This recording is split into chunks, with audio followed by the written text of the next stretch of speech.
Welcome to Starting Nowhere. I'm your host, Brandon. Do me a favor and like and subscribe so you can see more Starting Nowhere. Today, I have a very exciting episode, and my guest is Justin Atherton. Justin is a lifelong police officer who's going to come and share his perspective on some of the recent events that have happened involving police officers, as well as talk about what he has learned over his career. In the end, we're going to get to how he built his training seminar off of everything that he has learned through his career and his life. Please enjoy today's episode. So welcome today, Justin. How you doing, man? I'm doing great, man. I appreciate you having me on, Brandon. Absolutely. So why don't you go ahead and tell everybody a little bit about yourself, who you are, why you're here. Okay. Well, my name's Justin Atherton. I've been in law enforcement for coming up on 15 years. I've done everything from being on the SWAT team, being a detective, being a training officer, supervisor. I've run the full gambit of things you can do within the career, and I also teach classes to law enforcement on interview tactics and leadership skills. But I think the thing that stuck out to me the most through my career has been training up either the new officers or training the guys that I work with on a regular basis. That's awesome. So how long have you been doing the training part of your career?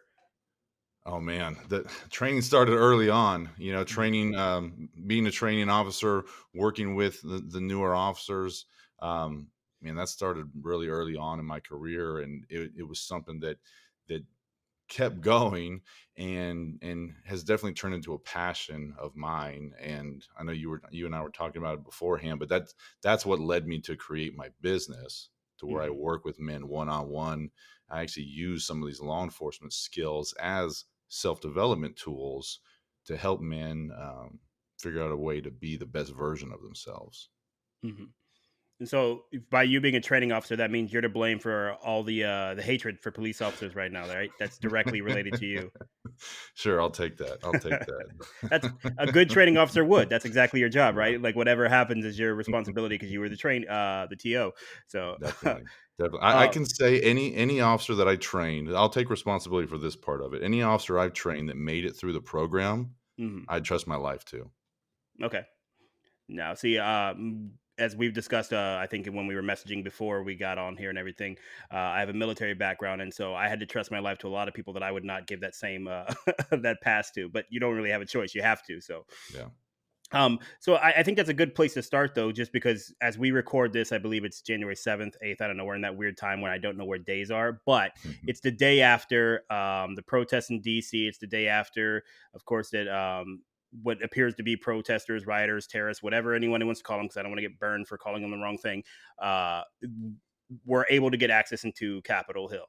Mhm. So we're obviously there's a lot of renewed tension because I think there's a lot of tension for at least the past 4 to 5 years, but probably the majority of my lifetime around police officers in general. But there's renewed tension now because of how that whole thing took place. So, um, what are your thoughts on how that was handled? Not specifically, who did it and all those type of things or whatever, but from my perspective. So let me lead you into that just to help you out. I think a little bit. Sure. My perspective is we all believe that as a military member, as a police officer, that if they so chose, they could stop anyone from getting access to Capitol Hill. They have the means, they have the training, they have the weaponry, they have all these different things to do that. Particularly the group that was there yesterday. But it seems like there was a concerted choice or effort made to allow them access, either not from any nefarious reason necessarily, because I'm looking at it from a tactical standpoint. Maybe you did that to Right. reduce casualties. Maybe you thought that you could control the flow better that way and then push them back out, and obviously things went sideways or something like that. But did you see that in any type of way as a tactical choice, or do you think that that was an error in judgment? Like, what do you think that came from? Well, Brandon, I have to be honest. I can't speak on that Mhm. because I haven't been paying attention to most of the. It's been filtered through some of the other guys at work that are telling me what went on, and I know that someone was shot. I know that they did get into the Capitol Hill, and it was like, how did that happen? So Mhm. there's always that question of how that happened.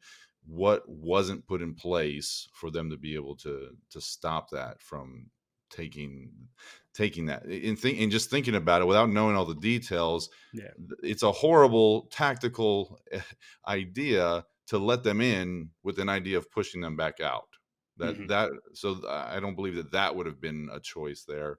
But I apologize for not paying attention to the news in the last couple days. I've been preoccupied with other things, but it's definitely an unfortunate event, and yeah, it's I'm sure that there's still a lot of details that they're gathering. So Mhm. I think that's one of the biggest piece of advice for anyone that sees one of these incidents. Like, wait until all the details come out. We're really quick to make that snap judgment about what's going on in a certain instance, and we may not have all the details yet. But Yeah. like I said, Brandon, I can't speak completely on that. Well, and that's the kind of the thing that I'm actually grateful for, that you weren't paying that much attention, because I can get your kind of just hearing the loose details, because I'm Mhm. not holding you to knowing exactly. I'm not expecting you to call up the commander of the Capitol Hill Police Force or anything like that. But hearing the loose details, you can go, all right, well, there's some things here that maybe don't add up, or maybe it had to be a choice to do that, because like I said, where I start from is that the news that they're putting out is that they breached Capitol Hill. Well, to breach, you have to have resistance. You have to have people actively trying to stop you. And as I said before, it's not my belief that we've functioned as a country with Capitol Hill and being hard to get access to for all these people for all these years, that this was such an overwhelming force, either through their sheer tactical brilliance or through their numbers or any of that type of stuff, that they were able to gain access. It does Mhm. seem like it was, for whatever reason, it does seem like they were allowed in. Now, again, I think that may have been because they were calm and then suddenly became uncalm. I'm not saying that it was necessarily that deep of an error to let them in.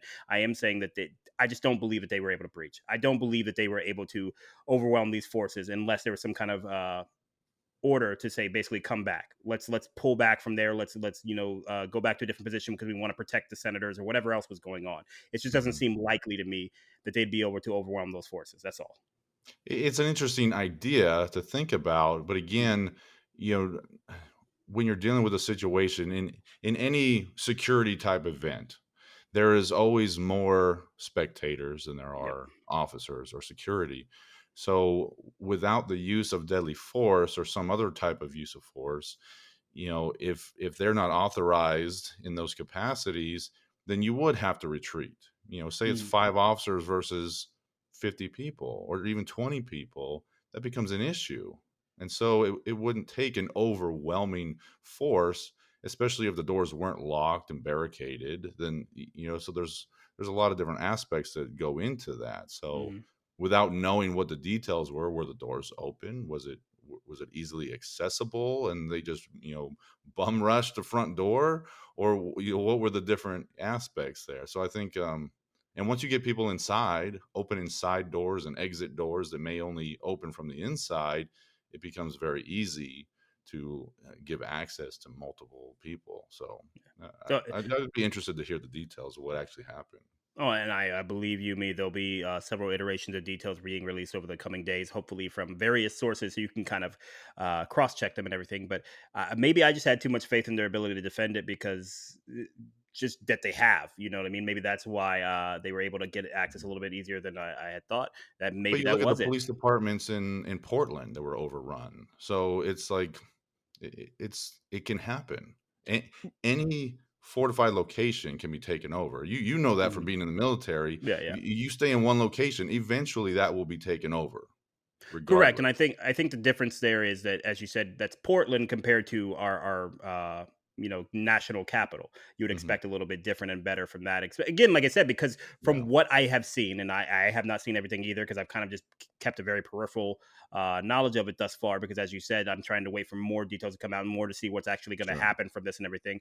But uh, I just think that you would expect better from that defense force there that protects the nation, and particularly on that particular day when they're doing the certification of the electoral college votes. Mhm. Those, just two, those factors are why I would say that it seems like it was a tactical choice to not push back on them with the necessary force. So, which it brings me to, it reminds me of something I saw when I was in the military. There is a non-lethal deterrent that the security forces, as we call them in the military, police really, that they use. And I don't know the name of it. I need to look it up. Maybe I'll post it in the links for this episode. But it looks like you imagine a Humvee, and then you put a ping pong table on top of the Humvee.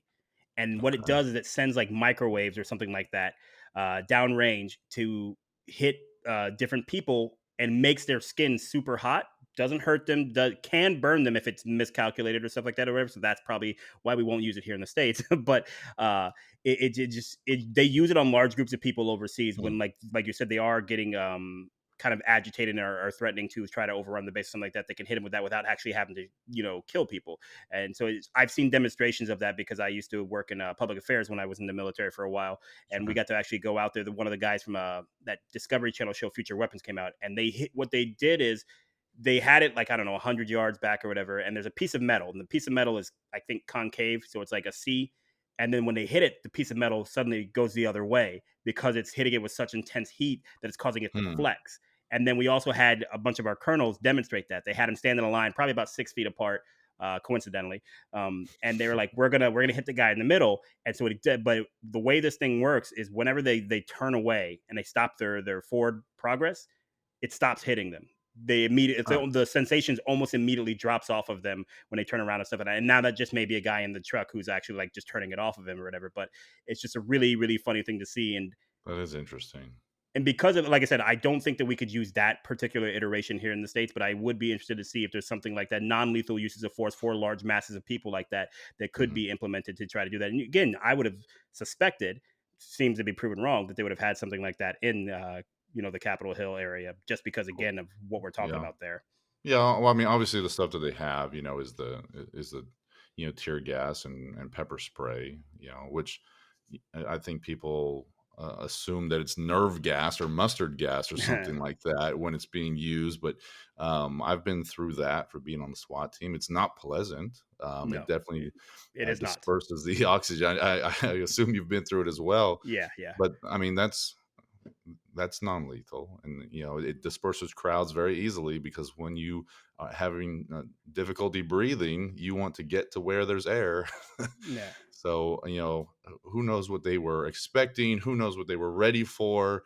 I think that's a stretch to think that they just let people take over. Maybe they weren't prepared, maybe they didn't expect something like that to happen because Mhm. it I don't know, because it never happened before.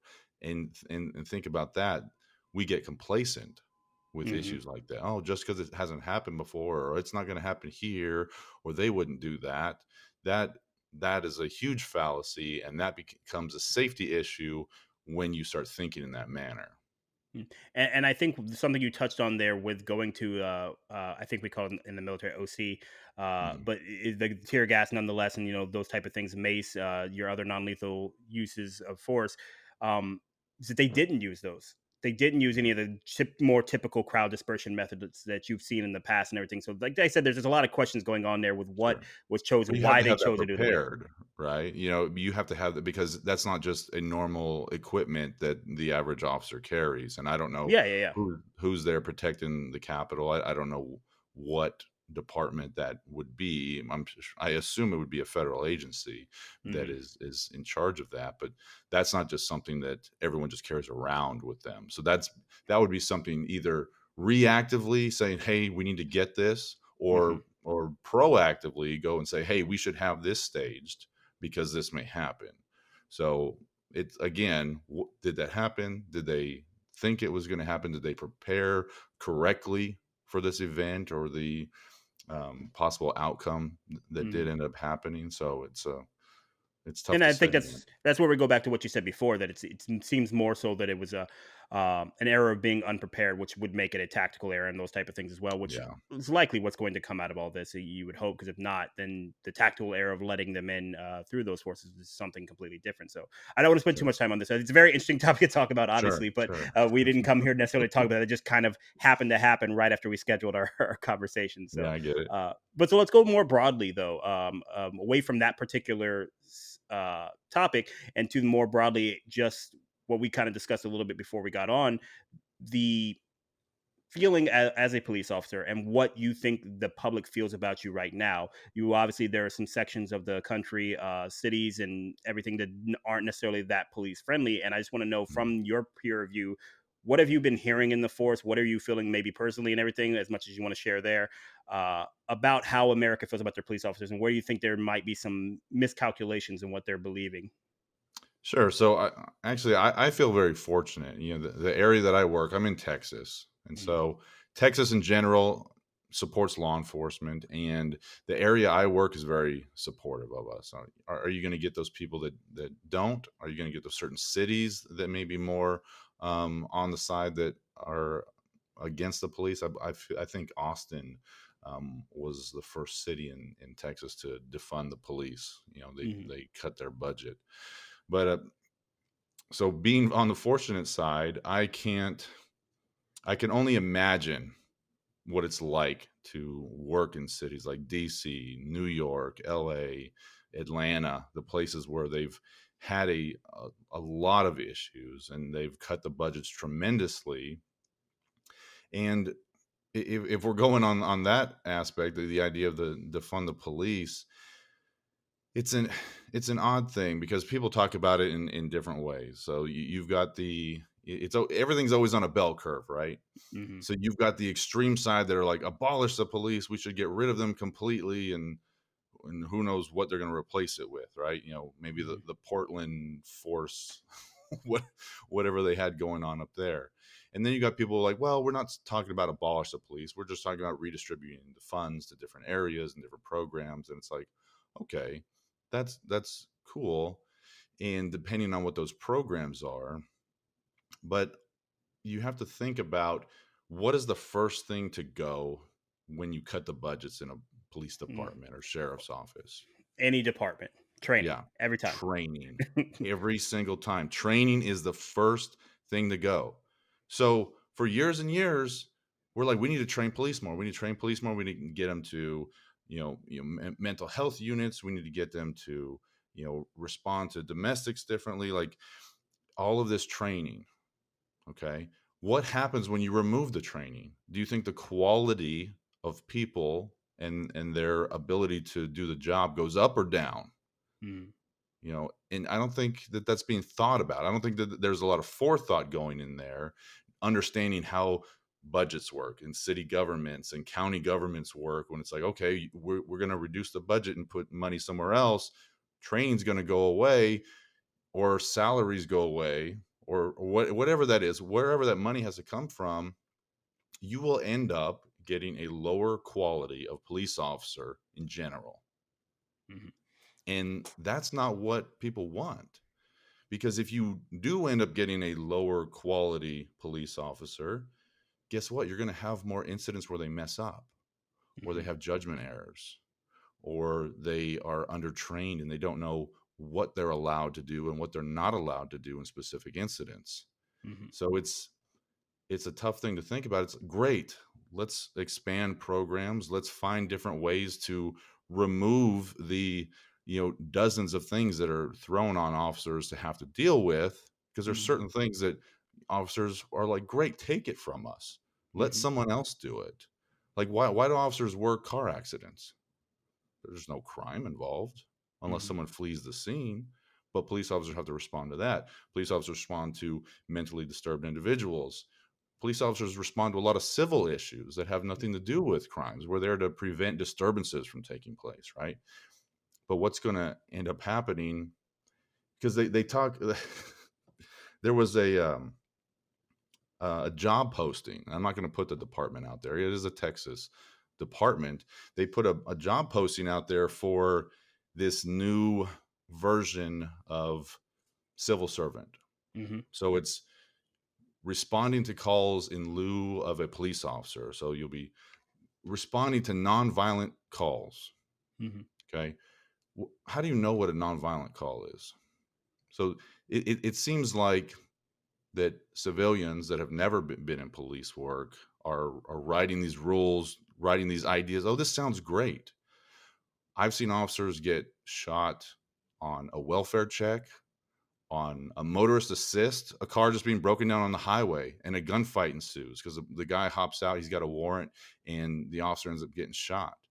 On car accidents, traffic accidents. I myself have been in a fight on the side of the road before because a guy's hiding underneath a car that he just got in an accident because he had warrants and he was drunk. Hmm. So you don't know what a nonviolent call is. Hmm. So it's a weird idea to phrase it like that, man. Well, and so there's a lot there to unpack. I think Sure. let's start with just the different ideations of defunding the police, I would agree with you that anybody who says abolish the police is unrealistic and has never heard of a time called the Wild West and doesn't understand what that means. Uh, because I don't see, maybe I'm being a bit harsh there, but my perspective is that I don't think there's any way forward with no police presence. I don't think there's any way forward without a law enforcement component to civilization. Because again, if we have no one there to enforce the laws, then people won't follow them. We've Something seen will that to be take true. over, whether Hmm. it's gangs, whether it's, mob, something will take over. Hmm.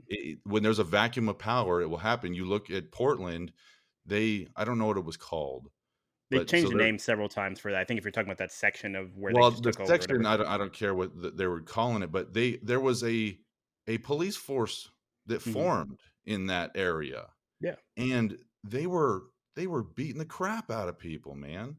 They were because these guys are not trained police officer, right? They're responding to different things and trying to settle disputes and disturbances happening there, and they're using excessive force. They're using what would be considered excessive force for a police officer, but when there's a vacuum of power and there's no police allowed in Chaz or Chop or whatever they're calling it, Hmm. something else will take its place, and we don't want that.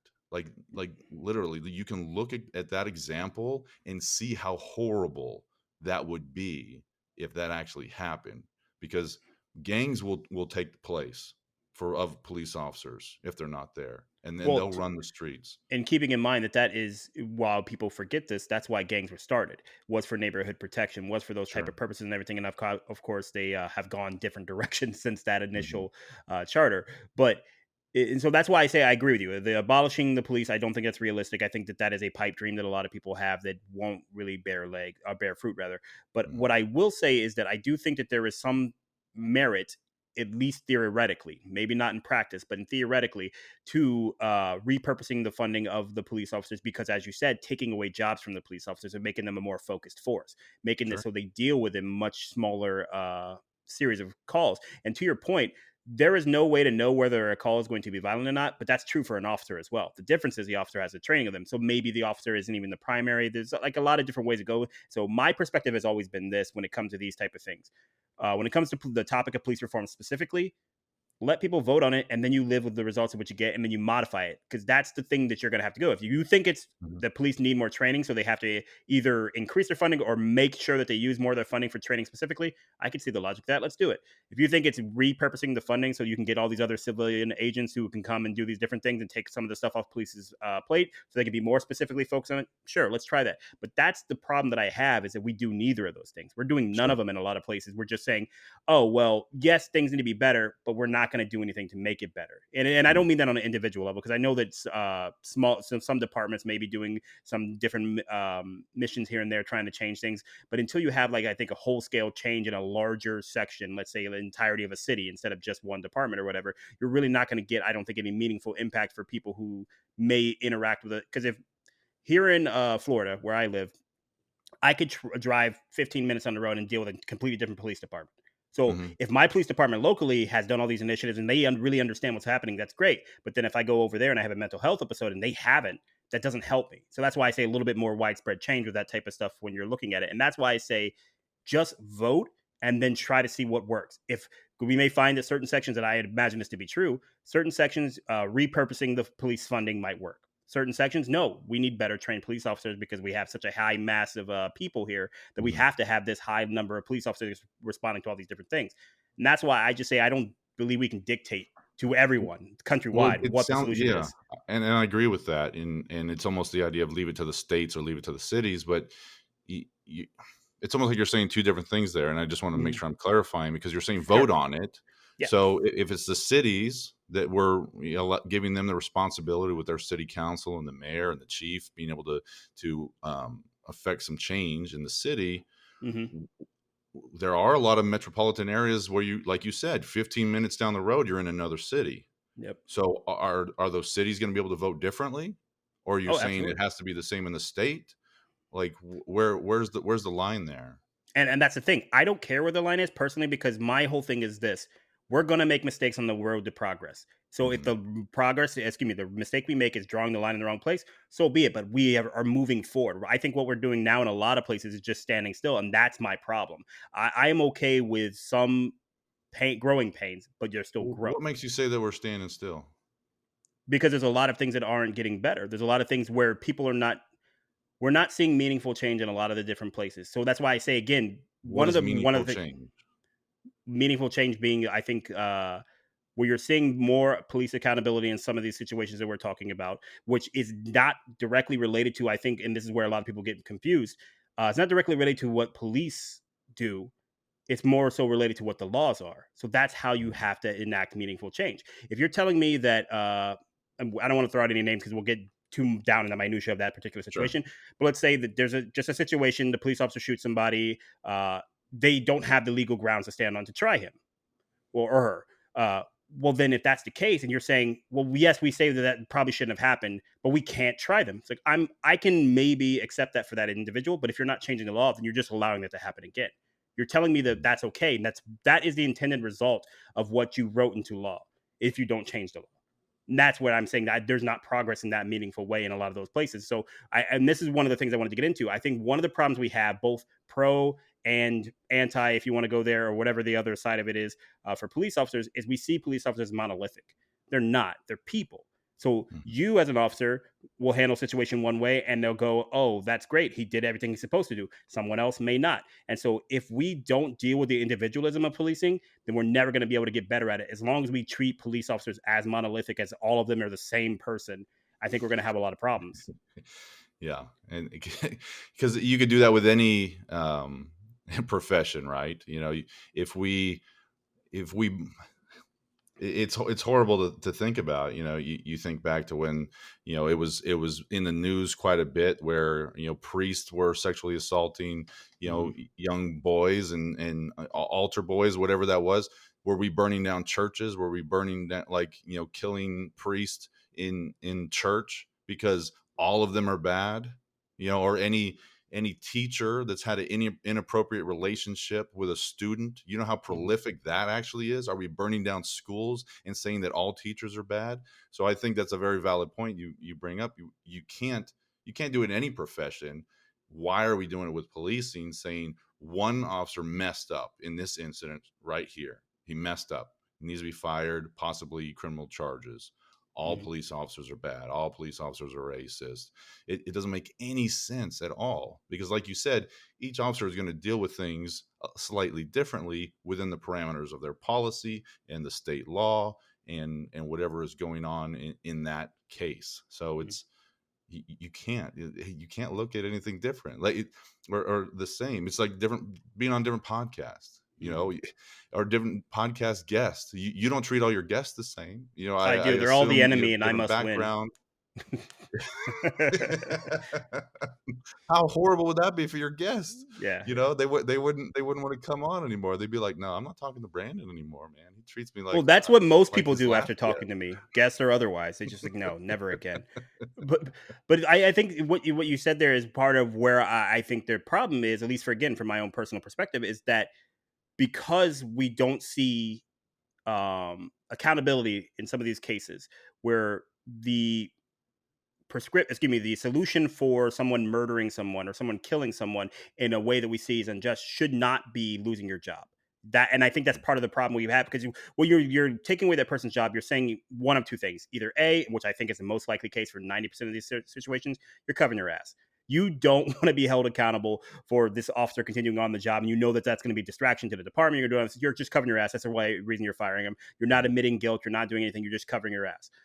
Or secondary to that, you are saying what happened is wrong. Then we have to make some kind of change about it, and that's either going to come from again. I'm not, because of where we are in the track of this thing, and because of my own personal beliefs. I'm not so much for punishing an individual officer because again, that doesn't stop anything really because most of these officers are never going to be cops again anyways. They're not going to do this. Some of them yes, but most of them no. What I'm talking about is changing the policy that allowed what they do to be legal. Because if you're telling me it's legal, I can accept that because I understand that the way that the laws work, there's a lot of ins and outs, there's a lot of minutia that people don't really see, and they just want these Mhm. broad sweeping things to go out. But then you have to tell me to change the law. So it's just taking it to a completely sideways subject for a second. just school shootings. They're always like, oh, well, yes, that shouldn't happen, but we're not going to change anything to keep it from happening. Or you get something stupid like happened here in Florida, the dumbest thing. And I'll go on a small rant for this for like 2 seconds, my soapbox. Uh, I forget what school it was, and that makes me sound terrible, but there was a school shooting. They went out, and then the law that they passed after that um, was to like make assault rifles, I think, or something like that, illegal to purchase under 21, which would not have changed anything that happened. So that's Mhm. the points that I'm talking about. You're not making meaningful change, and when these things happen, you're firing the officer. That's great. That officer may not be able to do that again, but you're allowing the system to continue forward. And I think that's why people tend to look at cops sometimes monolithic from that perspective, because the system that allows that to happen again makes any of those police officers possible to do that. But on the flip side of that, and this is where you go back to your point about training and why training is so important, the meme that the people love to put out whenever Aurora happens, or you've got Dylan Roof in South Carolina, stuff like that, is like, look, they took him in with no, without beating him up, without killing him, and stuff like that. And I'm like, you know why they did that? Because they sent their most trained officers to do that. They don't send, somebody who's been on the street for 6 months to go take out somebody who's shot 50 people. They're going to Mhm. send more trained officers. So you're proving in that sense that training is very effective. And so that's the rub, and that's what people don't want to hear. And that's why I said when defund the police first got started, my idea was no, the exact opposite. Like you said, they need more training. Training costs money. You need to refund the police, if you will, in a different perspective. But because I am open to the position of me being wrong, because I don't have all the knowledge in the world, no matter what I tell my girlfriend, um, I'm open to voting on it. And then, Mhm. like I said, when you vote on something, you see how it works. You don't try to vote on it. You lost a vote or whatever, and so now you try to derail that policy. You vote on it and try to see how it works. So in Texas, I imagine they're going to refund the police. In other areas, they may defund the police. And then guess what? Some of them are going to have better statistics than others, and maybe we can look at those as an example. Like, see, in Texas, where they gave the police more money that could Sure. not be taken away from training, everything got better. But And why then you're not like, all right, that's research the it path forward. rather than just vote arbitrarily on Mhm. what's, someone's idea? Why not actually research what's actually going on and Correct. have some insight? Because the majority of movements, to defund the police or to restructure those things are completely civilian based. People that have no idea how policing works, don't understand case law, don't understand, the Title IX of the CCP and how use of force operates. Mhm. So without any clear understanding on that, when you make these arbitrary policies and changes, there is going to be a huge discrepancy. And it seems like you're suggesting that we just vote on it and hope it works. If it doesn't, we can change it later. It is difficult to change laws and regulations once they go into effect. It's not like you can change it every second Wednesday of the Mhm. month. It's something that has to go into the state legislators and get looked at and passed. And there are some laws that get passed that are silly, or Mhm. they're the laws that are changed and they become to where you can't, prosecute them, or they don't work. Like I'm Mhm. familiar with several laws in Texas that when they made adjustments to it, now you can't prosecute.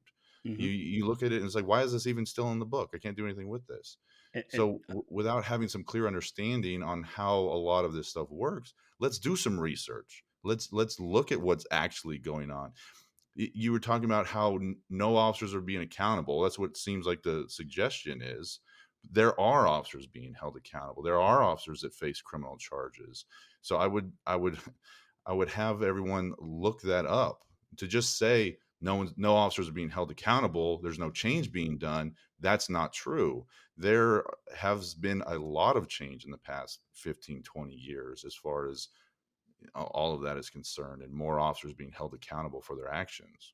Mhm. So two things there. One, thank you for bringing up the research aspect, because that's usually my formula for any of the changes I suggest, and I somehow skipped that step Sure. today. But it starts with research, It then you does. enact said research, and then you maintain. So it's that standard Six Sigma type stuff, whatever. You always start with research. So I don't know how I skipped that, but yeah, I'm not saying arbitrarily vote on laws because they sound nice. Because again, that's how you get the stupid 21 years old assault rifle thing here in Florida, Sure. which again, I want to point out one more time for anybody listening who missed it. Stupid law does not change anything that from what it was supposed to fix. It doesn't do anything. Yeah. It's nonsense. But anyways, I more, one thing I wanna yeah, go touch ahead. on that real quick. One thing I thought was interesting, and I wanna look it up again because I know it was either Iran or Israel. Mhm. 20, 25 years ago, they Just real had quick, I have to jump in really quick there. I'll get in trouble if I don't. It's Iran, not Iran. It's Iran.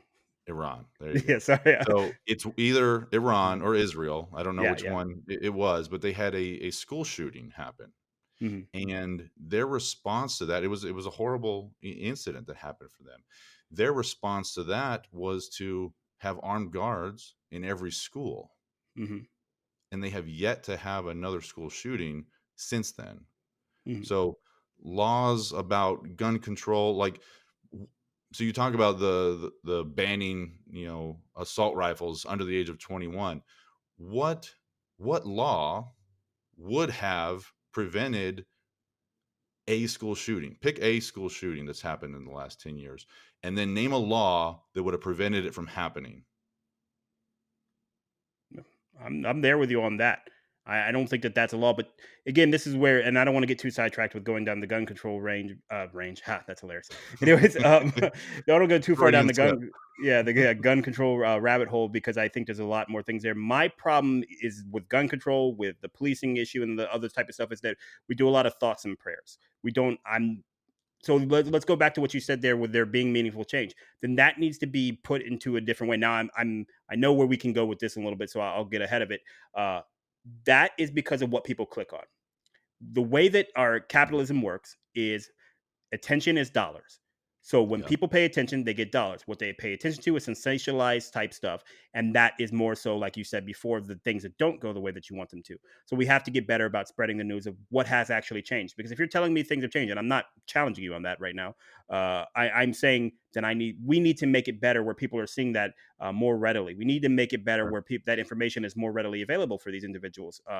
And then I think secondary to that is while laws don't change anything, we're not also not promoting lawlessness because the counter to that, and I always go to this whenever somebody says that for like gun control and stuff, it's like, all right, then make all drugs legal. They're not stopping people from doing them. They're not Mhm. stopping addicts from having it. So we understand that there are some balances to all the stuff that we're talking about when it comes to lawlessness and everything. But I think uh, Reagan said it best. He mm, talked about for instead of gun control laws, we should make the punishment for gun crimes worse, more I would harsh. I would handily disagree with that. I do not believe that negative reinforcement is a great way to influence change. It's been proven that from research and stuff like that that humans don't really respond very well to negative reinforcement. Sure, but It's you get those people off the street for a longer period of time. right, but that doesn't make it stop happening. And then my goal is to make it stop happening or make things change. If you get people off the street, again, going back to the same thing I said before about the individual police officer getting fired or getting arrested or whatever in that Mhm. case, that changes it for one person. I'm trying to change. I would like to change. I'm not trying to change it. I'm not a freaking motivational speaker out here, but I would Sure. like to see things change on a more grand scale, I guess, which Well, then that requires goes more down to, like, behavioral changes. parents and raising your kids better and having emotional intelligence Oh yeah. and learning to communicate because we are I teach classes that rely heavily on emotional intelligence, Hmm. and we have been on a steady decline over the last 150 years on our emotional vocabulary, our emotional intelligence skills are Hmm. crazily on a decline, and I can only imagine that last year, 2020, ramped up how horrible our interpersonal skills are by not being around people. Now everything's digital. Not being able to even be within 6 feet of people. I it'll be interesting to see the research on how the last year accelerated our decline in emotional intelligence skills. And so is what I would say is a number one to prevent a lot of different issues. I train my daughter on emotional intelligence skills. She's going to be a little badass when she grows up, and she's going to be able to handle anything that comes her way because of the skills that I'm imparting on her. And I wish I had these skills when I was a child. Hmm. It would have saved me a lot of heartache, a lot of pain, would have saved a lot of other people pain in my life that I interacted with, breaking up with girlfriends, having bad relationships. When someone is broken, they tend to affect a lot of people around them throughout their life. Mm. And I'll agree with you on the decline of EQ, but I will say that I think we disagree on how he got there. One of my things that I've always said is because there's been an over worship of IQ. We consistently are talking about how smart someone is, how intelligent someone is, but not how emotionally intelligent they are. And they've done, again, going back to the articles I've read because I'm super smart that way. They've done research on this, and they've basically found that most of the people who are successful in life don't necessarily have high IQs. They have high EQs because Yes. they understand how to talk to people, and because we're social creatures, you need to have that, and that should be a great skill for you. Mhm. Because if you think about it again, like, and I use this example a lot, you look at somebody like the president of the United States. The president of the United States, no matter which president you're talking about, all, oh Jesus, I'm going to embarrass myself here, all 45 or 46 of them, depending on how you count now. Um, None of them have ever been the smartest person in government. Sure. A lot of them have been one of the more emotionally intelligent people in government, and that's the difference. They have smart people who work for them. So I think that's Mhm. where we started getting away from EQ, because, like I said, since I started doing Well, this within the podcast, school for example. systems, they teach IQ and make you do an IQ test. The way that the Yeah, school yeah, yeah. systems are developed, it's for testing and it's But and that's what I'm for saying, your that comes IQ. from what we told them to do, you know what I mean? We at Mm, some point, again, no matter who it was, I don't wanna pin it on any individual person because we carried that forward, so we all share the blame somewhat on that. sure. They decided IQ was the thing to be. They said Mhm. IQ, IQ, IQ, and then we stopped focusing on EQ as much, and then that became part of the what we go for. Because now, if your kid is smart, that's what you want, but how many friends does your kid have doesn't necessarily be like, "Dude, you're not gonna get a job with friends." It's like, that's Mhm. not true. Science says that's not true. You know what I mean? The reason that Harvard is good as it is, not because the knowledge is great, although it is, it's because of who they meet there. It's because of the connections they make. It's the EQ again. It's all about Mhm. connections and that type of stuff. But again, we're going Sure. so far off the track here, Yeah, but that's sorry, just a very sorry, man. interesting topic. You touched one of my buttons there. It's good, very good topic, and I agree. EQ is super important. So, but just good, like I said, circling back to all the stuff with police reform and policing and everything like that. I think that there is again an unfair burden that are put on individual police officers because of what I talked about before, with police being seen as monolithic. And I Mhm. think that that's from what you're saying, and the combination of kind of what I was thinking. I think that that needs to be a message that's put out better, and that's about communication for one, but also, like I said, seeing that meaningful impact in more local areas, I think, is what people are asking for. And it does start with some level of accountability with some of the major cases we've seen and everything like that. But to the police's credit, because this is often something that's said, and I agree with it in pure statistics, there are more police interactions every day that don't go viral than the ones that do. You know what I Mhm. mean? Because there's, I don't know how many touch points with police officers, throughout the day. If you're on, on a shift for 8 hours, you may see, depending on the day, and where you work, of course, you may see 20 people, you may see 100, you may see five. It just depends, right? Sure. So, how many of those are you going on YouTube and seeing? I would imagine not many. So, you have Mhm. millions to the handful that go bad and stuff like that. And so, I think what you're seeing there, and where people aren't feeling those meaningful changes, when you have these instances that seem fairly clear cut, and then there is no accountability for that particular action, and then, from my own perspective, there's no follow-up with a change in the law that allowed that to be legal, because that's where I want to see. You're telling me, hey, X case in 1995 or X case in 2020, or 2020, or whatever it is, uh, we couldn't prosecute. We had no legal means to. So, okay, so then change the law, make something happen so you can do it next time. Because you're telling me it's not right, but you're also not telling me you're ever going to do anything about it. And that's where I think the rub is for me. And then that doesn't go to the police department level, because you're talking about policy inside a police department, all those type of things, which are, by its very nature, a lot of the people outside of that won't see and won't get to know. Mhm. And also, it requires the police department itself to hold itself accountable, which is always, I think, a bad situation to put anybody in. Military did that all the time, and I hated it. I thought that's why it was important sometimes to have outside forces that we could reach out to, and that other people would look at and everything. And Well, normally that's the case. You just don't mhm, see the workings behind the scenes because depending on the agency, depending on the state, mhm, the say there's an officer involved shooting. yeah, Normally, that agency won't investigate that. They'll have another agency, whether it's the sheriff's department or a neighboring agency or the state agency, come and investigate that. Now, there mhm, are some agencies that may still investigate that if they are a large department that have different divisions, then they're equipped to be able to do that. You think about, New York Police Department. They are, the largest police department in the US, so they would be equipped to handle there's a shooting in this district. Okay, let's have these district officers that have nothing to do with these guys over here be able to investigate that, and they have their own internal affairs division, and they have a whole division based on those different aspects. So it's some of it's contextual. There's no blanket um, policies or procedures or laws that are going to, hold people accountable. But again, it comes back to saying that the general idea that no one's being held accountable, or that there's like that it's so prolific. You can go on the Washington Post website right now and research how many police shootings there have been in the last. I think it goes back to 2000. I Hmm. don't know if it was 15 or 20 years, and show the steady decline in police involved shootings, and it will break it down into race stats too. Hmm. Unarmed, armed, black, white, Hispanic, other. You know, you can look at all those stats and see it for yourself. I won't even quote them because no one's going to believe the numbers that come out of my mouth. So go look at it for yourself. And also, there's also another misconception that unarmed means not dangerous. Hmm. And so the way that the media spins that, oh, another unarmed person was shot by a police officer. Okay, what is the context? Was it a 280-pound man beating the crap out of a 150-pound female police officer? Does that unarmed person, does that mean that he's not dangerous?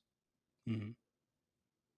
So it's all based on context, because even in the use of force code, there are different standards. Because me, I'm 240 pounds, I'm 6'3". Okay. Now, if I'm if I have to get in a fight with someone that is 150 pounds, I can't use the defense that he was going to overpower me. Hmm. I lose that because of my physical stature. But when you flip it on its head and it's a 280-pound man fighting a 150-pound officer, they get that caveat to say, I was being overpowered. And guess what? Any fight that a police officer gets into, there's a gun involved. Hmm. We always bring a gun to the party. Okay. So if we get overpowered, if we get knocked out, guess what they have access to? Hmm. And people don't think about those different aspects of the job, or what happens next. If someone sprays you in the face with pepper spray, and police officers know this because you've been through this training. This is why police officers get sprayed with it, to know how long you can go with it, and the fact that you are incapacitated at a certain point to where you can no longer defend yourself. Hmm. So there's all of these different factors that go in. And what's sad, what makes it really bad, are certain incidents. Like you said, we don't have to get into specific ones, but the media will put out certain details that aren't true. Hmm. Social media grabs onto it and spins it, or they're like, oh, it was my cousin, I heard this, or they're getting likes, they're getting shares on their Twitter account because they're sharing a little bit of details. But it's like, how do you even have those details? Did you tell those details to the police? I've seen a lot of mis and disinformation come out of incidents like that, and they're later found to not be verified. Hmm. And so, but we get, what's it, the court of opinion, right? The court of opinion Hmm. goes out there, is like, oh, this is what should happen because of everything I saw on Facebook and Instagram. And so I think that this person should go to jail. Hmm. This officer should go to jail. But when you actually look at what the details were, they were nothing like what was being spun out there by the media, or social media. So do bad things happen? Yes. Do officers make mistakes? Yes. Should some of them go to jail? Yes. Okay. But we have to look at all the details. And so And I think that, that's- just going back to that, I'd be interested to see, do you have a case that you would hold up as an officer made a mistake and say, for the purposes of this conversation, that they got away with it? There wasn't meaningful impact to them for something they did that you felt they shouldn't have been doing. If you're comfortable saying it, if you're not, if you don't want to throw another officer under the bus, I get that, but I'm just trying to see, because that's the rub. Because I can point some out, but like you said, unless we want to get into the specifics of an individual case, which we can for one that I think I feel pretty strongly about, but I'm just trying not to pin us down too much on an individual case because, like you said, there are so many minute details that we can go down. But I just didn't know Mhm. if you had one that you saw and you're like, yeah, that woman should have gone to jail. So the first one comes in my mind for George Floyd. So I don't I don't know what, did they all end up getting charged already, like convicted? I, So They did. I know that the main guy, and it's been that long. I forget his name is Derek Chopin or whatever his name is, and Sure, then that and then idiot. two of the other ones I believe also did get charged with something officially, but I don't know where that went. But so that one, they wanted to charge all of them with murder, right? Yeah. And the way that the law is written, I knew that that wasn't going to fly. Like it may work for the main guy, like it may have fallen in there, but you have to prove certain culpable mental states and what their intent was. And so understanding how the law works, that shouldn't have been a goal. Like, do they need to be held accountable? Do they need to be held accountable criminally and civilly? Yes. Okay. Um, but to what extent, based Mhm. on the laws that are in place? If you go say, oh, they all need to be charged with murder, well, guess what? You haven't read the penal code for that state about murder because it's Mhm. not going to fly. Okay. So ignorance of the law and how you think it should be applied based on your opinion doesn't really work. So in that incident, I think that it upset people because of the lower charges that were being pursued. Mhm. So maybe in that case, it appears that they're getting away with it because people don't understand the laws, that how they're written and how they're worded and Mhm. how you can actually apply those certain statutes to a situation like that. But I am curious on the one that you were thinking about, and seeing how that could apply, or um Oh, because I absolutely. Yeah, yeah. So to your point, I agree with you. I thought that it was there are things that feel right that aren't the way the laws are written, and that's why I go back to, if you're telling me that you believe that the fact that the law is not written that way, then you need to make it written that way. So I agree with you, because I don't. How do you charge officers who stood by while somebody did something for not stopping them? Is there a good Samaritan law in that state? Like, what are you charging them on, basically? So I agree with you on that. I don't remember. Like, we can look it up later, but they were charged with Depending on something. the state law, it could be like negligent homicide Yeah. or however they word it. So it would be somewhere in there, But it's but to say political. that They're not you gonna get convicted. You're not convicting him. I'm sorry. Like, the main guy, I believe he'll probably get convicted. The other guys, mm, for not stopping their superior officer, if I'm not mistaken, I think one of them was like basically like his first day. He'd only been there for like a little short amount of time. For not they're gonna get convicted for something. I doubt it. It's a political charge. Is my and I have problems with that, again, going back to what I said, because pragmatically, you're not making things better. You're making you look better, and that doesn't help anybody. So, but I digress. For me, Tamir Rice. Tamir Rice was the main one. I'm from Ohio originally, so that one obviously stuck close to home. Ohio is an open carry state. We've seen the video of the police officers and how they arrived on scene. They weren't tactical. They made tactical errors in the way they approached the situation that led them to having no options other than shooting him. And that's mhm. my problem with overall what happened. He's the boy that had a toy gun, correct? Correct. 12-year-old child in a park in an open carry state of Mhm. Ohio. And the officer, they drove across the grass to the park. They didn't position themselves where they could speak to him from the bullhorn or give him kind of command, see how he responded, put themselves or other people. And that's the other thing too. They had no reason to do that, because it wasn't like there was other people there immediately in the park that were being put in danger. Then But just a what were lot the of factors dispatch in that. notes? I don't know if you could. Sorry, your video froze there. Could you say that Sorry. again? Yeah, I asked, what were the dispatch notes? What were the call notes that they were given? So that's the part where I think I'm not as crystal clear on. I know this for a fact, that the 911 caller told them that she believed that it might. She said it might be a toy, or I forget now, but it might be a toy. But I don't believe that that was passed on to the officers. Mhm. I think that the officers were told that there's someone in a park with what could be a gun. But that's the thing, though. That's where you start there. Let's start there, right? In Mhm. Ohio, that's not an illegal offense. You're allowed to do that. None of that is illegal. Sure. So, because it's an open carry state. But again, the specific context would make a Mm, difference, right? Holding a gun in a nonviolent way, or are they pointing it at other kids? mm, What was the actual thing that was told? Because the response is gonna change completely. Like you said, if you're just carrying it over your shoulder slung, it's not an issue. You're not carrying it in a manner to alarm, because that's how mm, the statutes are normally written, not carried in a manner to alarm, right, okay? But if you're a kid playing with a toy gun, what are you probably doing with it? You're pointing it at other kids, pulling the trigger. Who knows if it's making cap noises? Who knows, right? So the specific notes that are given to dispatch, you are taken into context, because say you're given this message by a dispatch. There's a young male in the park pointing a gun at other children. The call taker's not sure if it's real or fake. Mhm. How would you respond to that? As I just said, I would approach the scene from more of a distance because what I'm not going to do and what did happen in that case, and this is again going into the context of why I believe that this particular case was that heinous, is that they pulled up within feet of the area where the child was. From a Mhm. pure tactical standpoint, that is an armed assailant. Why would I put myself in that danger? That is not helping anyone, including myself, But to if you've been actually given approach the information that there's situation. possible danger to others' lives, then you have to. But that's what I'm saying. You don't have to from the perspective of how you approach that situation.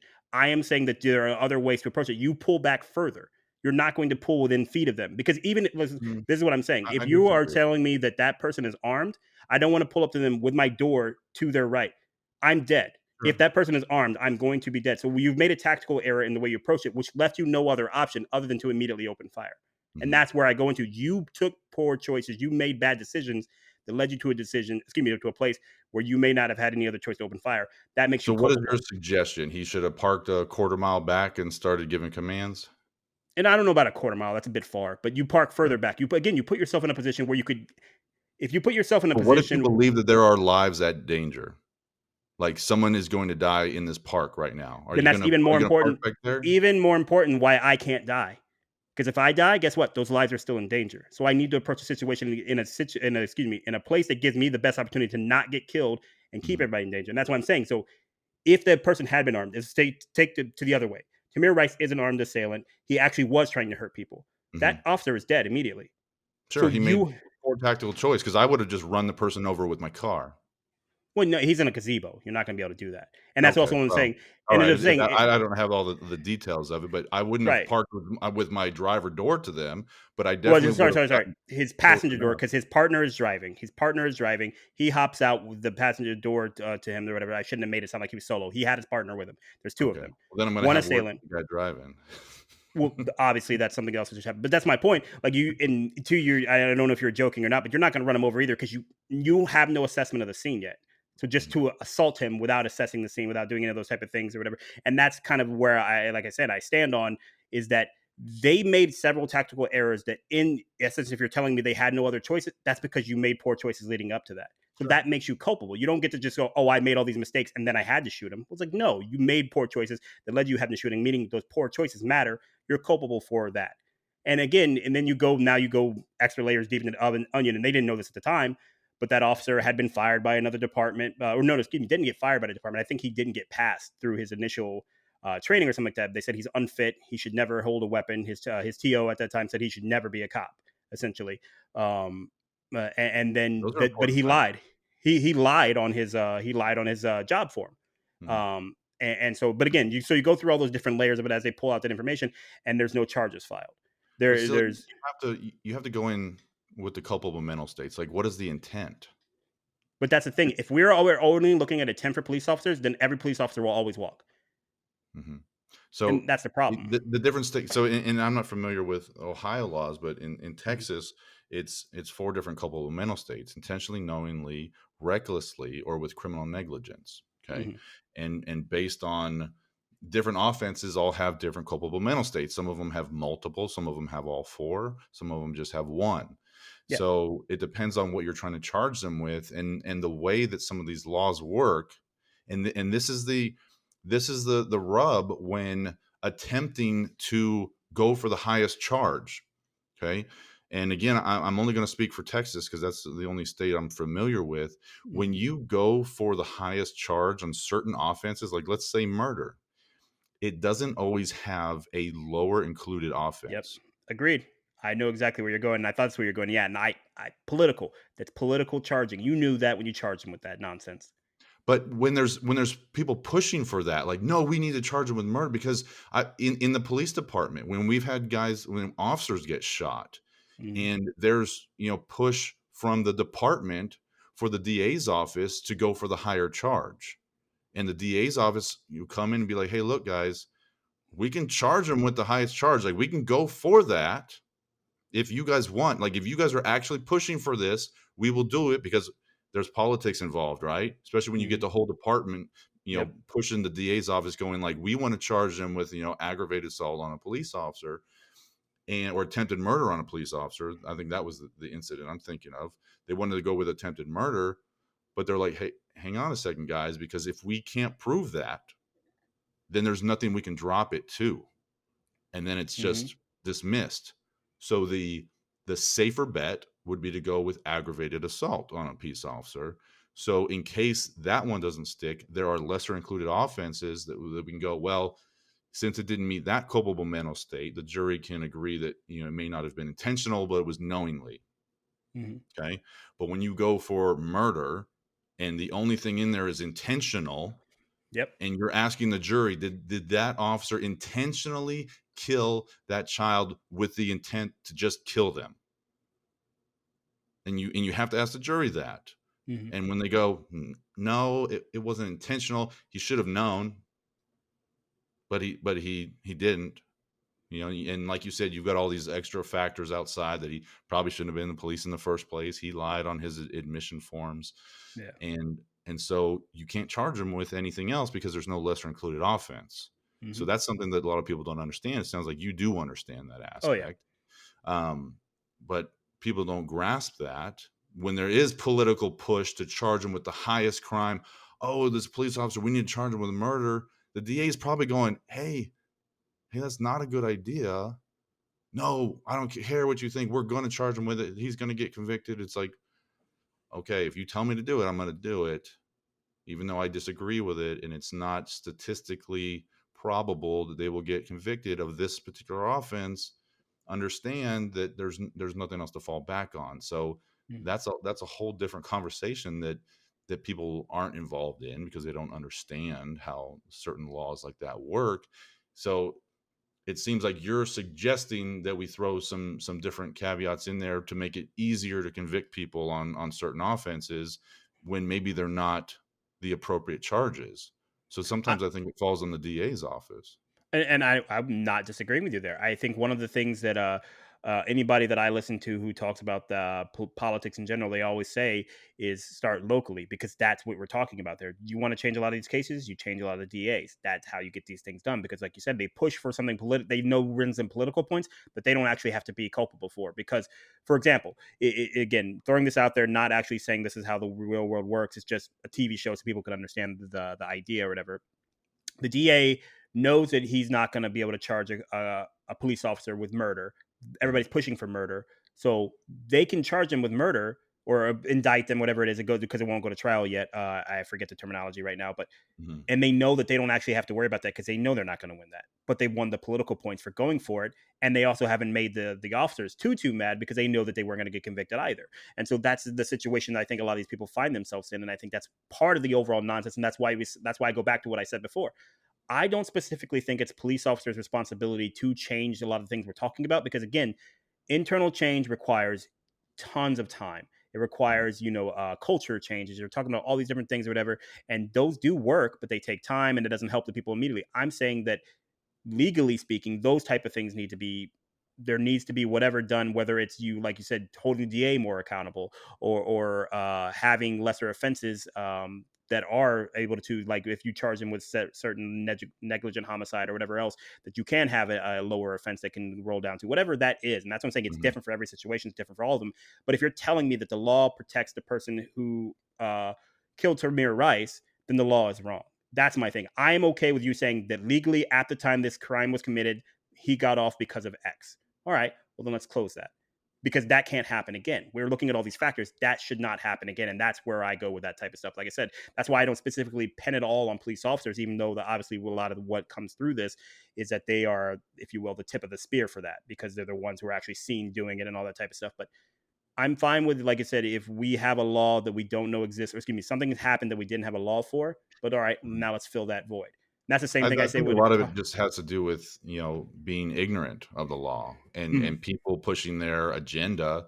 There's laws there that are spelled out specifically. So rather than you know pressure DAs to prosecute a certain crime, maybe maybe he would have been convicted of a lower level crime. If they went the correct route. Obviously, he didn't. Um, the tactics, definitely play into that factor. But again, Monday morning quarterbacking it is a tough thing to do. So you can say, man, hey, we need to get there fast, because you don't know what's happening. Because I I try to put myself in that situation, right? If I'm thinking about responding to someone with a gun in a park in a gazebo that's possibly pointing that gun at other kids, I'm going to get as close as I can so I have a good shot. Okay.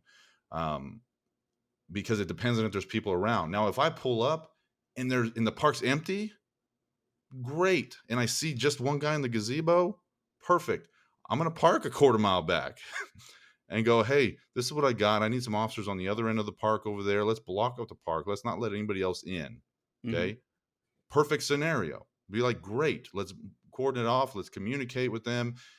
If it's a kid, hopefully he probably would have responded, pretty easily to that. Like going, oh, holy crap, the police are yelling at me. Let me drop my gun. Other factors thrown in. Are there kids right next to them? Are there kids? Think about, hey, I was just thinking about the scene right now. There's probably kids running and screaming. Okay. No. Right. Because they're In this playing. particular Because situation. they're playing, right? No. The context of Again, the context of the situation, as I understand it, and I'll go back and fact check this again, because again, it has been some time. This case, I believe, sure. happened like 8 years ago or something like that. Now he'd be It like was 20 wild. something. Uh, was in the park alone. He is by himself, and Okay. which is Well, one of then the that's a reasons I whole different said. scenario, because I'm thinking another aspect of the scenario could have been kids running around screaming, right? Playing, but then Mhm. think Yeah, yeah. you're You think that? approaching that context and you're like, oh no, they're screaming, they're running. Well, maybe there were shots fired. Who knows what they heard when they approached? I Mhm, don't have all those details, but you have to play devil's advocate with that, because you don't know. And this is something that I've pushed to guys I've trained and officers that I've worked with, is a poorly written report will get you fired and put in jail. mhm, Because if you don't articulate exactly why you're doing what you're doing, the public doesn't know. mhm, And that's why I love body cameras. I talk to the camera. And I tell the guy what I'm thinking. Like if I'm dealing with somebody, I'm like, hey man, it looks like you want to run. Let's not do that, because that's not going to end up good for anybody. I'm going to catch you. I'm pretty fast, but then I'm going to be tired. So it's like we don't want to do that, man. Then you're going to be tired, and let's not do that. So I talk to the camera. I talk to the people about what's going on. If I see something or I hear something, I'll say it out loud. mhm, I think that's something that should be a training aspect. And for all the people I've worked with, I teach them to do that, because you do have to have that forethought of like, hey, this might go sideways. And I might be sitting in court in 8 years about this case that I forgot the details about because it's so long ago, and they all, blend in together. mhm. And so that's just another aspect of training and just, forethought. But it's, that there's so many different aspects, and I wish I had more of those details to be able to know myself. I think the only one that I really did some research on was the Breonna Taylor one, which is a little bit more recent, but that one Mhm. was a very similar incident where they were spitting out details into the media that weren't true. Yeah. And so Well, when that comes back around, it makes everything look bad. Well, and the Breonna Taylor situation was one when it first happened. I said, again, I am no lawyer. I am no police officer by any means either. So, but just looking at the facts of what I knew, I was like, I don't think there's anything you could really charge them there with, because of if you take it just at face value. Let's say some of the things that I don't think a lot of these would get proved to be true, but let's just say they are for a second, because I don't think it changes the outcome. Uh, the police burst in the door, right? That's legal. Mhm. The other person opens fire because they believe somebody's breaking in their house. That's legal. Well, now Right. the police officer is being shot on. Is he not going to return fire? Legal. So, like, that's those three factors alone. Where are the charges? Like, again, the situation played out overall where you look at it and like that shouldn't have happened. I agree, but where are the charges? Mhm. That was the thing. Again, like I said, if you want to tell me that's wrong, I can see the factually how that's unfortunate, because Breonna Taylor obviously is not somebody that was doing anything illegal in that time, and it doesn't seem like anything illegal was happening in that general sphere of her world and everything like that. She had an ex boyfriend who was doing stuff that they were looking for, I believe. Um, but where do you change that? what happens in that situation that changes that. From what I understand, I believe that there is reports that they did actually knock on the door. So while they had a no knock warrant, they chose to knock. I believe was the last I saw of it or whatever. But the only thing that can change anything in there, that I don't see where you change the law. I don't see where you can try them for returning fire. They didn't Mhm. open fire; they returned fire. I just I don't think know one of what you them do they with that. get charged with, Reckless endanger because they shot through a window next door. yeah, because yeah, because you're supposed to see what you're shooting at, and he was Oh yeah, blindly returning oh fire, yeah, so that was an issue, but the way that when that first came out in the media, it was like she was laying in her bed and they walked in and murdered her, like, yeah. Mhm. that's how it was being put out there, and that was proven to not be true, that she was up in the hallway Yeah. and, there was and there's I I would I would say for you and your audience to research that. They did have a leaked, a report on that to where she was involved in a lot of criminal behavior with her current boyfriend and former boyfriend.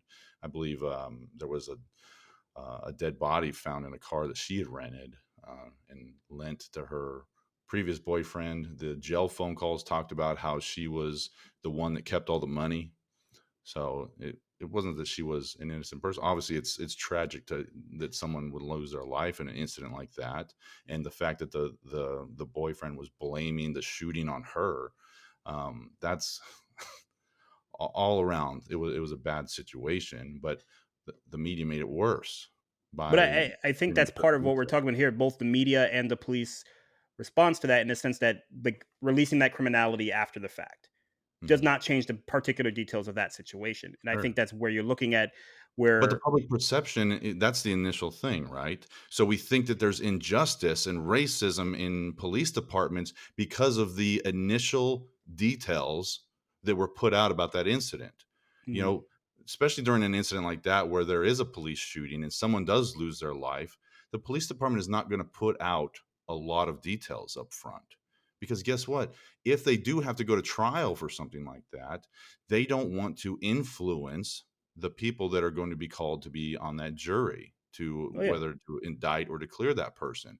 But the media makes it their job to put their opinion on what happens. And then you got the whole social media that puts its own spin on it as well. So when the true details come out, people have either forgotten about it or then they're mad because of it didn't turn out the way that they thought it should have gone. So that immediate public perception is really bad. Like it, everyone should just take a breath and go like, But "Hey, let's figure out what's actually happening." and I understand the merit of what you're saying. I think where the public, let's say civilians, as you would call them, um, where that becomes hard to do is that because it's everybody who's involved in it, there's so much.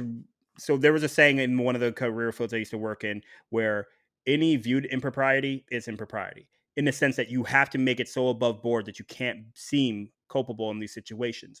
And so that's the part of the problem, is that when the police force it does see those, like you said, they don't release, they stop releasing a lot of details, except details in a lot of these situations. It seems like details that benefit them.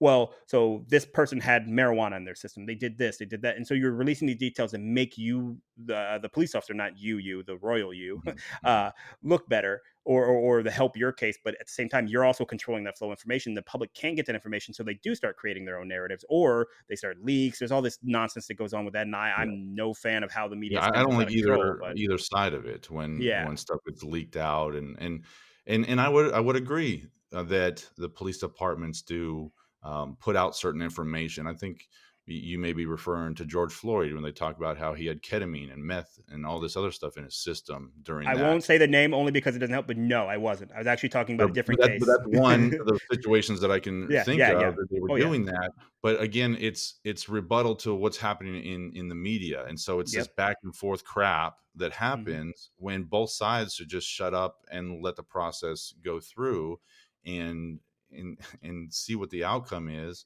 and don't pressure, and again, coming back to the pressuring the DAs, because when there's all this political stuff going on both sides, the justice system gets skewed. Hmm. So it just take a breath. Yeah, and like I said, I think that there's a lot. You and I won't solve it in this conversation. It won't be solved No, in any come on. individual conversation by any means. Sure. But I just think that that's what a lot of the people want to see more of, is either transparency. And I here's the big rub, and we'll move on after this. We've spent an hour now talking about this, obviously, but uh, one of the big things that is, I'll use the financial sector because this isn't a problem that's specific to policing. It does happen in policing, of course, but it's not specific to policing. The financial sector, the people who run the Fed, almost 100% of the time have worked for banks. And you're like, well, that's insider. They shouldn't be doing that. It's like, all right, so you want somebody who has no financial experience being in charge of the Fed? Because if you don't, then you have to go to somebody who's worked at a bank. Because where else do you get that level of financial experience other than the people you're going to be overseeing? And so Sure. that's the same thing you were kind of talking about when you're talking about the people, say, again, I know this from cop shows, not from actual police officers, but IA, who may be investigating a police officer or any other type. They're going to generally speaking be speaking either be current police officers or former police officers, Mhm. because to your point, they have to know what the hell they're doing. And Mhm. how do they know what they're doing if they've never done it? But counter to that as well, now you have that go back to that thing was like, well, this is all the good old boys club. They're just going to watch each other's backs and blah blah blah blah blah. Mhm. That's a situation. Again, there's no immediate fix for, because like I just pointed out in the banking um wow, I can't think of words today. But banking example, you're gonna need somebody from banking because they're the only ones who understand it. You're gonna need Sure. someone for policing because they're the only ones who understand it. And I think that's where you're gonna have a challenge to really improve those things going forward, because there's such a distrust of a lot of those systems that if the people who are in charge of those systems are from those systems, you're gonna have a rub. Well, then if you go the complete let's say stupid way, where you have people who have never been involved in those systems, then they don't know what the hell they're doing. So how Yeah. does that make it better? So where's the balance of those two? Well, it makes me think about like trying to create a new program or a new policy that it should be a merger of two, Mm, rather than having a complete civilian oversight group want to create policies for the police departments, because that's ridiculous, but that's happening. yeah, Let's involve police and understand, like, hey, this is what we go through, these are the tactics. Like, I'm all about having like civilian police academies where they come in and ride and learn I've what been it's to one of about. those actually. They're great. They're amazing tools.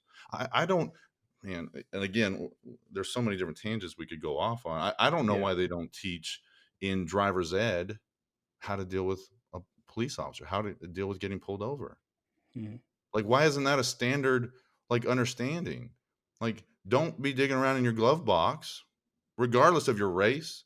Race has nothing to do with it. Don't go digging around in your glove box while you're getting pulled over, because an officer is going to go, maybe this person has a gun, maybe they're grabbing a gun. Sit there, roll down your windows, and wait to be asked to grab something. Turn on the inside light if it's at night. Why aren't those things happening? So there's a clear understanding on both sides of it's almost like an etiquette, right? Of what should be taking place. So I think it should be merged together in a lot of those different type of programs, because like you said, yeah, it's a bad perception saying, oh, IA, well, they're just a cop too. Well, you look at a lot of departments, and IA is frowned upon, or it's like, why did you choose to go there? Some people were forced into the position, but there's always a weird disconnect for the Mm, for the officers that end up in IA, because it's like, oh, now you're the bad guy. yeah. So it's but civilians don't see that unless it's from like a TV show. Mm. When IA shows up and it's like, oh, you like you're the one that has it out for cops or whatever the case is. It's if you did something wrong, you did something wrong, Yeah. and if you didn't, then you didn't. So And I so think many. that's something you said there that I do think that helped some. Obviously, they didn't change the world in a major way, but when the George Floyd situation came out, there were police officers who did speak out about that. They're like, "Yeah, that's heinous. That shouldn't have Mhm, happened," so on and so forth. And I think sometimes that's what the public wants to see. But to your point, a lot of fellow police officers, maintain a level of silence with that, and sometimes that's something that is necessary. Sometimes it's something that just makes the situation look worse from the public perspective. And like I said, none of this will be solved immediately, but these are the type of things that I think just more of these conversations need to continue to happen with people who actually know what the hell they're talking about, which is yourself, not me. I'm not applying me on that. Uh, but people who know what they're talking about, and then people who can, it, I don't want to say challenge, but aren't so either violently in disagreement with the idea of police ever having a reason to shoot somebody, or at the same time so much afraid of police, that they aren't able to, say, I don't agree with that, and so on and so forth. So Sure. I think there's a lot of merit to what has been discussed here. And so pivoting back to the training point, um, in your experience as a training officer, what has been the most common, I don't want to say misconception, but what have you had to correct the most often, you think, with some of your officers? Again, not saying they're bad people, just saying they're inexperienced. Maybe they came into policing thinking one thing, and you're like, no, it's not like that. We need to do this. I don't. I'm trying to think of the number one thing I've had to correct. Or one that Normally, sticks out. w- normally it's just a lack of communication skills. Mhm. Like people can't talk to somebody. Like it's just go talk to them. They're too nervous to have a conversation and figure out what's going on and just talk to them like like a regular person. It's funny because people that have dealt with the police, whether you get pulled over or maybe you're getting arrested, they spot the new guy like instantly because like they're acting all robotic or they're saying certain things that maybe I wouldn't say. It's or just they're phrasing it in a certain ways. So it's I don't know if there's a number one correction, but it comes down to the communication skills, being able to talk to people. Mhm. It has been the number one factor that is a low grade in most new officers. Yeah. Well, and back to your point you brought up before, I just most new people these days. I don't think communication skills are valued as highly as they should be. Hmm. My own communication skills, which again are mediocre at best most of the time, were developed purposely. I saw communication as a way to communicate how intelligent you were, and I wanted to be viewed as intelligent. So I'm like, let me learn to speak then. Let me have a Sure. diverse vocabulary and all that type of stuff. And I think back to your point, because we communicate so often in short form because of the digital mediums, that's kind of lost. And so I can only imagine. Uh, I trained some young troops when I was in the military and stuff like that, and I was like, Jesus, where did you people learn to talk? So I can only imagine for a job like yours, where they actually have to deal with the public day in and day out in a Mhm. different manner than say a McDonald's employee. I can't even imagine just how bad that must be at times. Well, I'm glad that you pointed out that those communication techniques are a skill, which Mhm. means that you can improve them. Because Yes. a lot of people go with the mindset of like, oh, I just don't know how to talk to people, or I that's just not me. I'm standoffish, which is a load of crap. Because Mhm. it is a skill set that you can learn how to improve your communication skills and listening skills. Because I teach those classes on on how to improve that.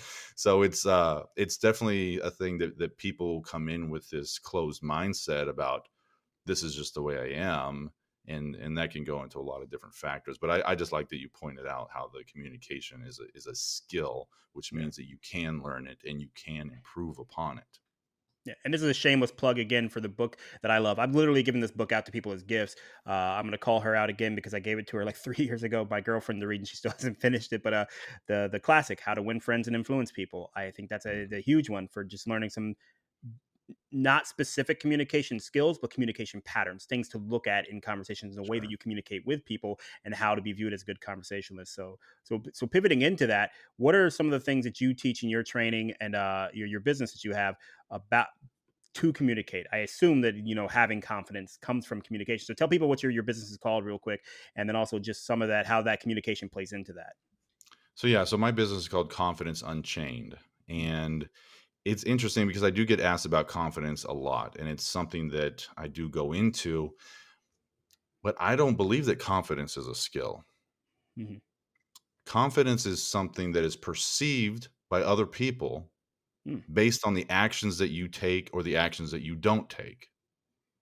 So confidence itself is not a skill set. You can't learn to be more confident. You can't say, I want to learn that skill because it goes into how your body posture, how you hold yourself, how you communicate. There's so many different factors, your eye contact. There's so many different factors that go into that to where we go, that's a confident person. Like, Mhm.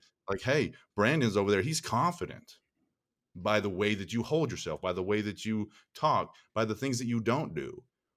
If you and I are having a conversation and, or maybe we're at the club and we're out there dancing with some girls and you're dancing, but you keep looking over your shoulder, who's watching me? Who's, am I doing a good job? Like, that's not a confident person. If you're constantly looking over your shoulder, checking out the crowd to see who's watching you because you think you're a bad dancer, that's not a confident person. Pay attention to what you're doing. Pay attention to the person you're talking with or dancing with, whatever that interaction that you're having. So I do get asked a lot about confidence, but the the number one skill that I do work on with my clients is emotional intelligence, Mhm. because that seems to be the area where most people are lacking. So there's three key areas that I focus on, which is mental toughness, your emotional fortitude, and your health awareness. So mental toughness goes in with, being able to make good decisions, having that, self motivation. The emotional fortitude, I define that as your ability to quickly recover from setbacks, disappointments, and failures. Mhm. Okay, and that is 100% tied with your emotional intelligence and to your emotional vocabulary. And then also your health awareness, which is how much water are you drinking? Are you getting enough sleep? Are you working out on a regular basis? Are you putting your phone down before you go to bed, 2 hours before you go to bed? So those are the three areas. And we all tend to grow up with one strength, Mhm. and then maybe there's a second one that comes along. Probably the most prevalent person that I come across in my business are the unhealthy businessmen. So it's like Yeah. they've got mental toughness. They get up at 5 a.m. every day and they're doing their job, and they communicate with people. They have a decent level of emotional intelligence, maybe not super high, but it's somewhat developed, but they're not healthy. They don't take care of themselves. They don't have time to go to the gym. So that's that unhealthy businessman that is probably the most prevalent. Well, then you have the unemotional tough guy. He's another one that's really motivated and he's out there doing the things he wants to do, and he's in the gym every day. But he has no emotional awareness. So he probably has crappy relationships. He's dating a new girl every 3 weeks, and he can't figure out what he's doing wrong. He just doesn't have that emotional awareness. Well, then, and the third one is going to be your unmotivated yoga instructor. He's got the emotional side there and he's a healthy guy. He just can't seem to get his life straight and make good decisions and keep himself motivated. So there's those three different like characters, and it's funny to think about that people fall into those. But to me, the biggest one to work on is your emotional intelligence, Mhm. because I've had people come to me that want to work on their business or be a better leader. And what ends up happening once they start working on those soft skills is they become a better father, they become a better spouse, and we have such an idea that life is segmented into different parts. Well, here's my business part, here's my family part, here's my friends part. It's all the same. Those emotional intelligence skills, those communication skills transcend all aspects of your life. And I like that you brought that up, because there is a study out there. It talks about success is related to your EQ, not your IQ. Mhm. Because I know some really, really smart guys that don't do anything great because they can't communicate. Mhm. They can't communicate their ideas and have a normal conversation. But we all know those guys that maybe they barely graduated high school, they didn't go to college, but they're really witty and they can talk to everybody. Mhm. They've got that emotional intelligence down. They can make a deal on the spot, but they didn't go to college. They're not super smart. They know how to work with people that are really smart. Like you said, the Mhm. presidents. Yeah. Which is, So, which is funny to me that you mention it that way too, is because emotional intelligence, I think, is something that is really starting to enter the lexicon of awareness, and it's really important that it does, because to yes, your point, it's something you can focus on. It is something you can get better on. Excuse me, better at, with courses like yours, with working with people like you who actually help people focus on that, because we don't. And every time, and I'm sure everybody does this, but every time you said one of those archetypes, if you will, of people, the unemotional tough guy and all this stuff, I'm picturing people in my head that I know. I'm like, yeah, sure. that's this person, that's this person, and everything. So, because yeah, you could see those people everywhere. So what would be your number one tip for free? Then when they get the rest of it for actually hitting you up on the links and the comments and everything. But what would be one of the number one tips you would give somebody to try to develop their emotional intelligence or get better at their emotional intelligence? So I'll share it with your audience. So if you go to my website, confidenceunchained.com, you scroll down to the bottom, you'll be able to download the emotional matrix. This is the number one tool that I give to all of my clients. I pass it out to as many people as I can. If you type in the code confidence one, so confidence number one, you can get it for free. And this tool is an emotional vocabulary tool. Mhm. Okay. And when you use it, it's based off the 7 universal emotions that Dr. Ekman talks about, Dr. Paul Ekman. And it goes into micro expressions. So it's happiness, sadness, fear, contempt, disgust, surprise, and anger. Those are the Mhm. 7 universal emotions that we all express on our face everywhere in the world, race, gender, creed, culture. Everybody does it. So Mhm. those are the umbrella emotions. And we experience those emotions in 3 different intensity levels. We can say high, medium, or low. So you can think about high level anger, you're agitated, or moderate level anger, maybe you're mad, or Mhm. low level anger, you're bothered. Okay. And you can do that for all 7 of those umbrella emotions. And there's numerous emotional words. And it's very, very important to get real specific on the emotions that you get. So I know it's a super long answer, but really establishing your emotional vocabulary is the number one key to creating a better emotional awareness and emotional intelligence, so you can process out those emotions rather than carrying them around with you all day long. If you've got a bad meeting at 8 a.m., are you going to still be carrying that when you get home to your wife and take it out on her at 6 o'clock at night? I hope not. But Mhm. this is a tool to be able to process out those emotions so you don't have to carry them around with you all day.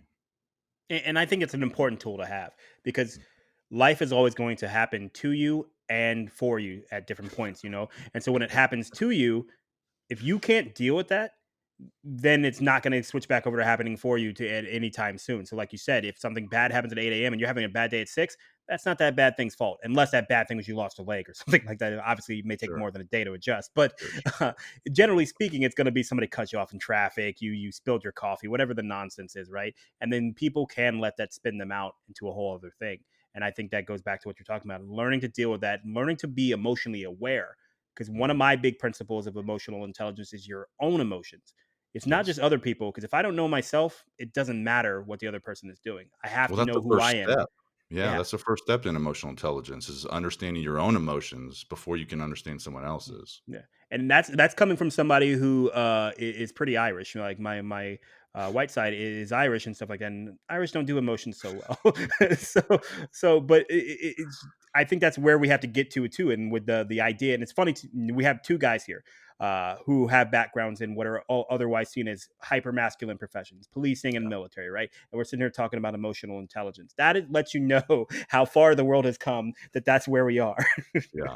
So when I get up in front of a group of men, it's normally 90% men, and I was like, "Hey guys, today we're going to talk about emotions." They look at me like I've got another head on my shoulder, and they're like, "Hey buddy, you're in the wrong room. That one's next door. We don't talk about emotions here."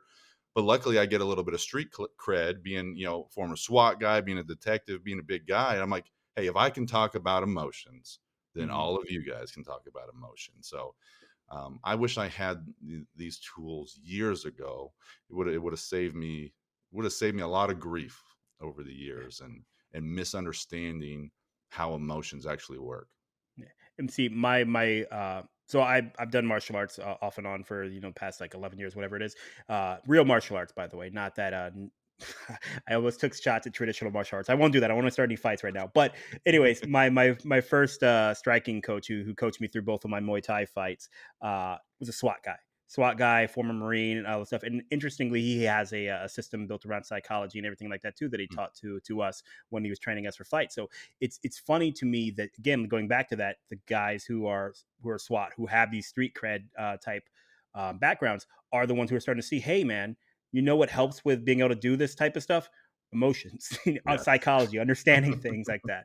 So I love it. I'm all for it, man. Because my thing is this: I don't ever want to be a complete softy. I don't ever want to be a complete hard ass either. The Sure. reality of who I want to be and the reality I think of who people should be is somewhere in the middle. I don't want to break down because I can't change my car tire, but at the same time, I don't want to never be able to watch a rom com and understand what's happening. Sure. Sure. so, I like that, so Brandon. yeah, so I'll make sure that I put that code down in the comments. But you can say it one more time for me, so how people can get that free off of your website. Yeah, it's at confidenceunchained.com, and you scroll down on the bottom, you can download the emotional matrix if you type in the code confidence one. So confidence in the number one. And also, as for another shameless plug, Brandon, I've got a virtual summit coming up at the end of February. A lot of amazing men that are getting interviewed, and we're going over all of these aspects, whether it's health, emotional fortitude, mental toughness. It's successful business owners and entrepreneurs from all different walks of life, and we're putting them together in one event.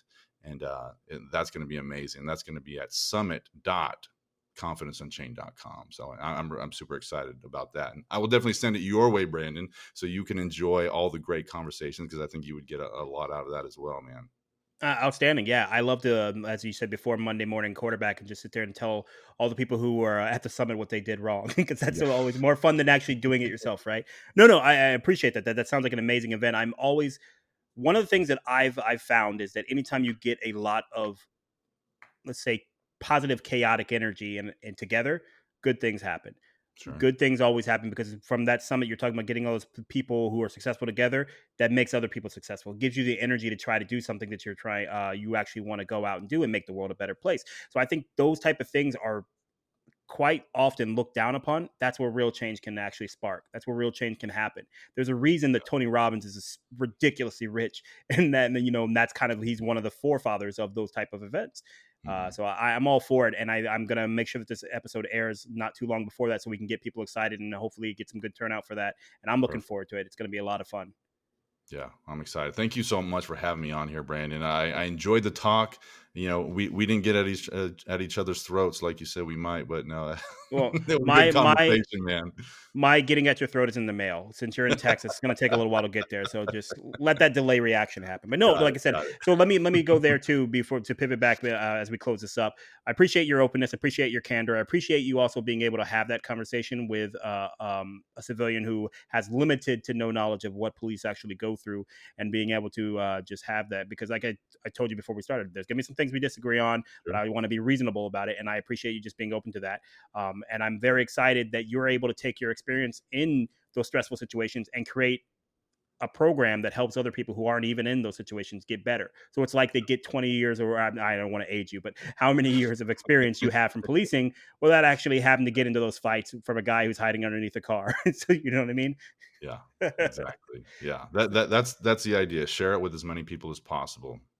No, absolutely. Pay it forward. You want other people to learn from your mistakes so they don't have to go through them themselves. I get it. Exactly. So awesome. Well, again, thank you very much for joining me, and I will make sure that I get everybody the information about the summit, and I look forward to it here in the next coming days when this airs. Awesome, man. Thank you so much, Brandon. All right, take care. Thanks for checking out this episode of Starting Nowhere. Join us on our Facebook page and let me know your thoughts on this or other episodes, and you can also catch all the links to previous episodes.